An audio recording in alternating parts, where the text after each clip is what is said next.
America के अंदर Karl पेंजरम नाम का एक सीरियल किलर था। वो इतना निर्दयी था कि हर बार वो अपने दुश्मन को मारने के लिए बुरे से बुरा तरीका चुनता।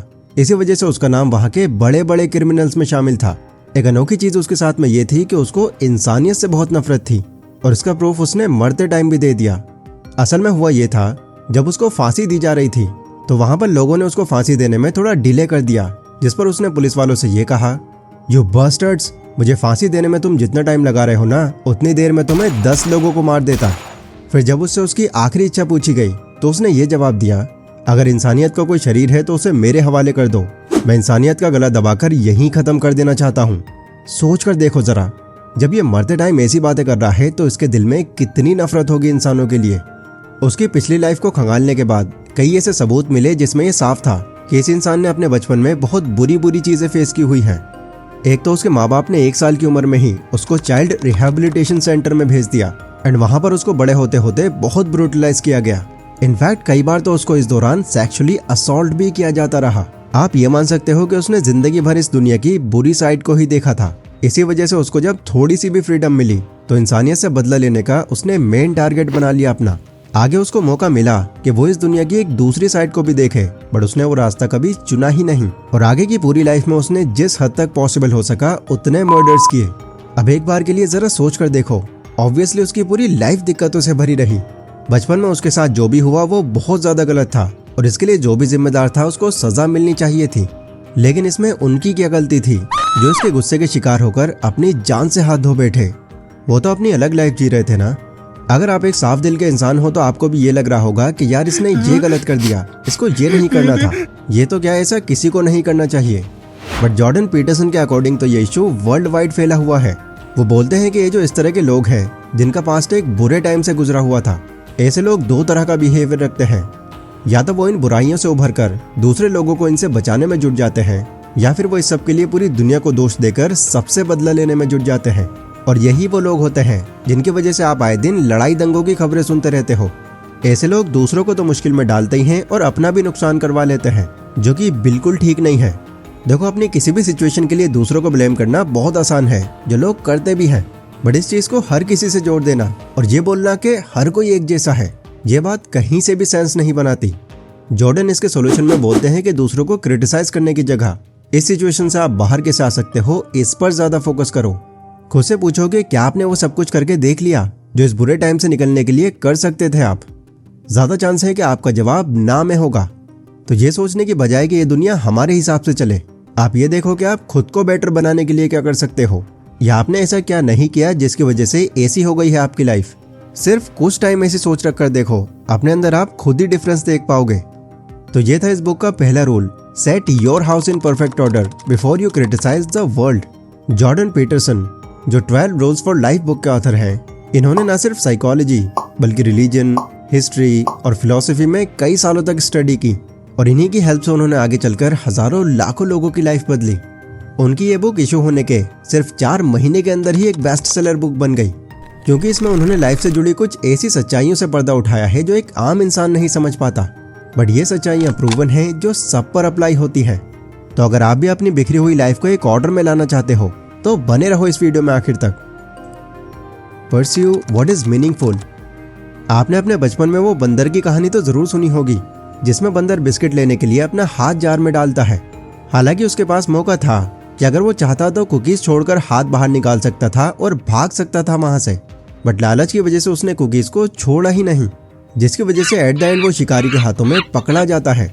इस बंदर की तरह आज भी कई ऐसे लोग हैं जो सेम इसी गलती को दोहराते हैं, मतलब अपने मोमेंटरी प्लेजर के लिए वो फ्यूचर में आने वाली प्रॉब्लम्स को एकदम नजरअंदाज कर देते हैं और इसका एंड रिजल्ट क्या निकलता है, सिर्फ पछतावा।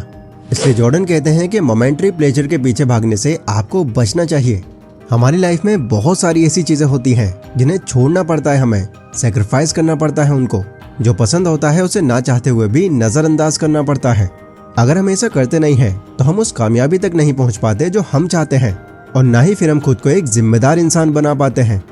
अगर आप डीप में दुनिया को ऑब्जर्व करो तो आपको पता चलेगा कि लाइफ में आपकी उतनी भी प्रॉब्लम्स नहीं है जितना आप सोच कर बैठ जाते हो। जिस सिचुएशन में आप अभी हो, इस दुनिया में बहुत सारे ऐसे लोग हैं जो आपसे भी खराब सिचुएशन में हैं, बट स्टिल वो अपनी लाइफ में बहुत खुश हैं। इसलिए सच्चाई को समझो और मोमेंटरी प्लेजर के पीछे भागने से बचो। अभी जो कुछ भी आपके पास में है उसके लिए भगवान या अल्लाह का शुक्रिया अदा करो। ये ध्यान रखना कि अगर आपको माउंट एवरेस्ट का टॉप देखना है तो पहले एक लंबी चढ़ाई चढ़ने के लिए आपको संघर्ष भी करना पड़ेगा। Fix your posture.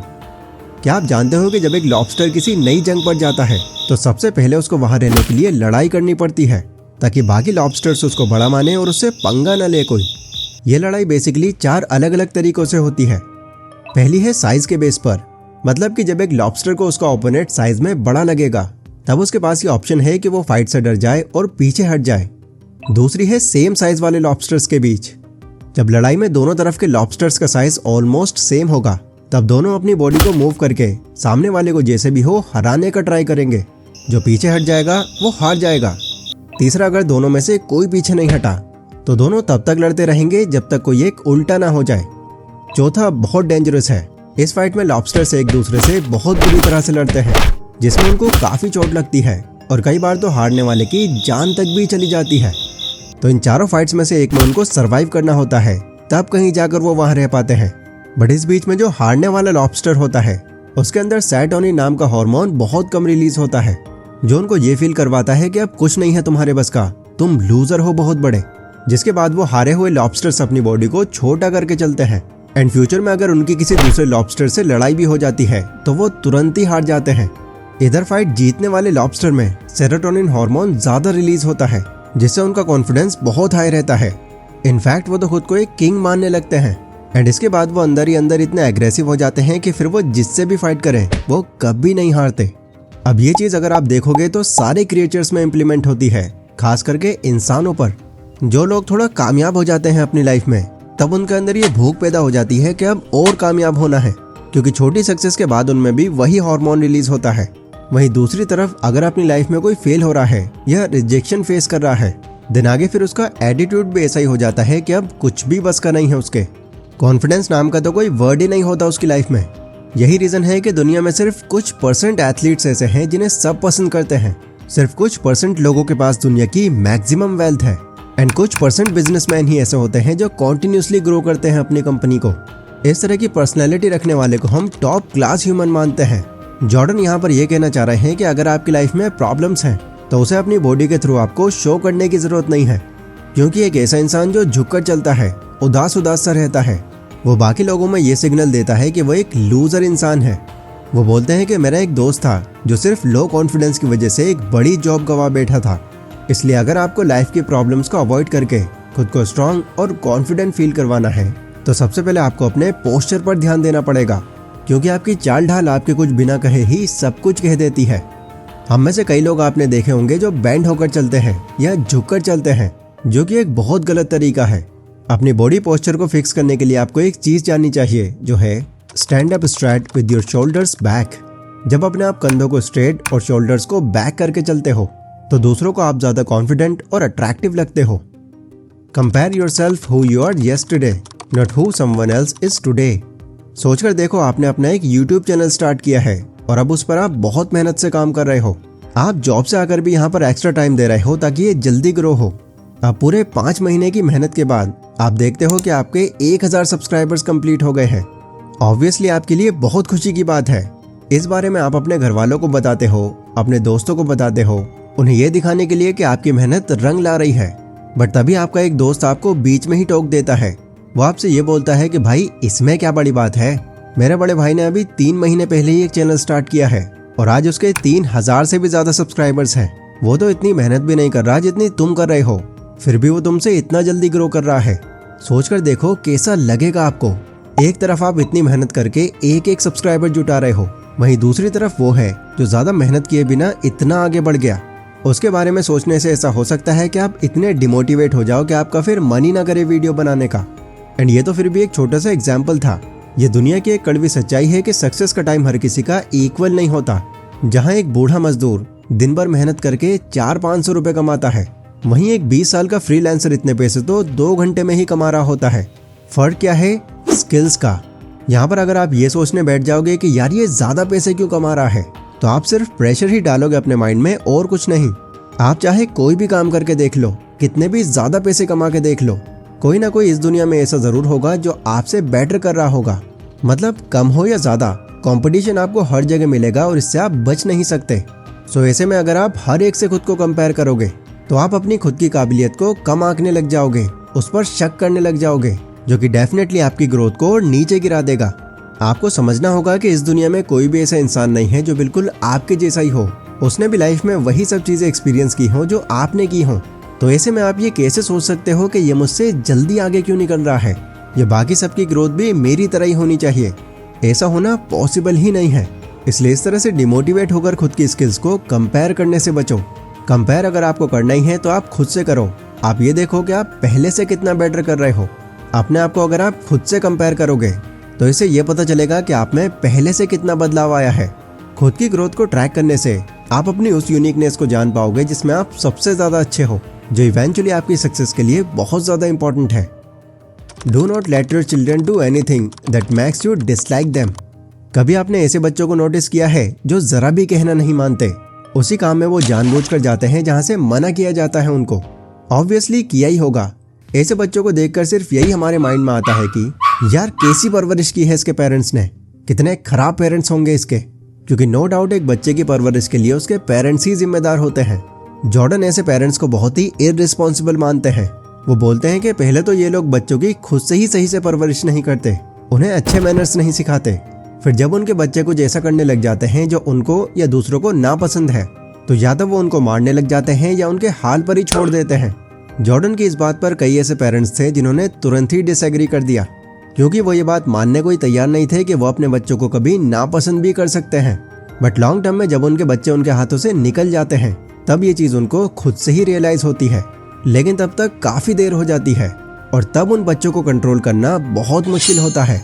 इसीलिए ऑथर हर पेरेंट्स को सिर्फ यही एडवाइस करते हैं कि आपके बच्चे की अच्छी बुरी आदत और उनका फ्यूचर 95% आप ही पर डिपेंड करता है। अगर आज आप अपने बच्चों की परवरिश में थोड़ी सी भी ढील छोड़ दोगे तो फॉर श्योर आप उस पर नहीं, उसके आने वाले फ्यूचर और करियर पर आप ढील छोड़ रहे हो। इसीलिए अपने बच्चों को तब तक सिखाते रहना जब तक आपके साथ की जरूरत है उनको। एटलीस्ट तब तक तो पूरा साथ दो उनका। ये ना सिर्फ आपके बच्चे का करियर एक पॉजिटिव डायरेक्शन में ले जाएगा, बल्कि उसके थ्रू आपको भी अपनी लाइफ में बहुत ज्यादा तारीफ मिलेगी। Treat yourself like you are responsible for helping. अगर कोई ऐसा इंसान है जिससे आप बहुत प्यार करते हो, मान लेते हैं आपकी मॉम है और उनकी तबीयत अचानक से खराब हो जाती है, तो तुरंत तो पहले आप डॉक्टर के पास जाओगे और जो भी मेडिसिन डॉक्टर देगा, जितने भी दिन के लिए देगा, आप पूरी जिम्मेदारी के साथ उनको मेडिसिन देते रहोगे और तब तक उनका ख्याल रखोगे जब तक वो बिल्कुल ठीक ना हो जाए। पर दूसरी तरफ मान लो आपकी तबीयत खराब हो जाती है, तो पहले तो आप डॉक्टर के पास जाओगे ही नहीं, इस उम्मीद में रहोगे कि यार बस ऐसे ही ठीक हो जाऊं। या चलो अगर डॉक्टर के पास चले भी गए और डॉक्टर ने आपसे ये कहा, ये जो दवाई मैंने लिख कर दी है ये कम से कम तुमको 2 महीने खानी है, ये ठीक से खाओगे तभी तुम ठीक हो पाओगे। सो इस कंडीशन में अगर जिम्मेदारी आपके सर पर है तो आपके दिन कैसे बीतेंगे? सबसे पहली सिचुएशन तो यही होगी कि कुछ दिनों बाद आप सही टाइम पर मेडिसिन लेना ही भूल जाओगे, और दूसरी ये होगी कि अगर आपकी तबीयत में थोड़ा सा भी सुधार आ गया तो आप मेडिसिन लेना 2 महीने तो क्या 1 महीने में ही छोड़ दोगे। ये चीज इस बात को इंडिकेट करती है कि हम खुद से ज्यादा दूसरों की केयर करते हैं, क्योंकि दूसरों की हेल्प करने से खुद के कंपैरिजन में हमें ज्यादा खुशी मिलती है। हो सकता है आप सोचो कि हमारा शायद खुद से उतना लगाव नहीं होता जितना दूसरों से होता है, बट ऐसा नहीं है। बात यहाँ पर लगाव की नहीं, जिम्मेदारी की होती है। हम खुद से ज्यादा दूसरों की केयर करने को जिम्मेदारी समझते हैं अपनी, बट जॉर्डन के अकॉर्डिंग ये जिम्मेदारी जो हम दूसरों के लिए करते हैं ये हमको खुद के लिए भी करनी जरूरी है, क्योंकि एट द एंड हमें अपनी लाइफ अपने खुद के लिए भी जीनी है। वो इसके लिए एक बहुत ही प्रैक्टिकल तरीका बताते हैं। वो कहते हैं कि हमारी जो भी वैल्यूज हैं या जो चीज हमारे लिए इम्पोर्टेंट है उसे हमें किसी चीज पर लिख लेना चाहिए और बार बार रिमाइंड करते हुए उसे फॉलो करना चाहिए। एंड जब आप कोई ऐसा काम करो जो आपको पसंद नहीं है, तब उसको करने के बदले में आप खुद को एक रिवॉर्ड दो, ताकि उस काम को करने के लिए आप में मोटिवेशन बनी रहे। तो ये थी 12 रूल्स फॉर लाइफ बुक की एक शॉर्ट समरी। ये बुक अपनी लाइफ को बहुत डीप में समझने के लिए one of the best book मानी जाती है, जो आपको ना सिर्फ डिसिप्लिन में रहना सिखाती है बल्कि हर वो गलतियां करने से भी रोकती है जो कहीं ना कहीं जाने अनजाने में लोग कर बैठते हैं। इस वीडियो से अगर आपको कुछ भी नया सीखने मिला हो तो इसको लाइक जरूर करना। बाकी इसके अलावा अगर आप लाइफ की कुछ ऐसी कड़वी सच्चाइयां जानना चाहते हो, ऐसी कड़वी सच्चाइयां जो एक्सेप्ट ही करनी पड़ती हैं आपको, तो इसके लिए आप इस वीडियो पर क्लिक कर सकते हो। तो मिलते हैं अपनी उसी वीडियो में, तब तक के लिए stay safe, stay healthy, take care.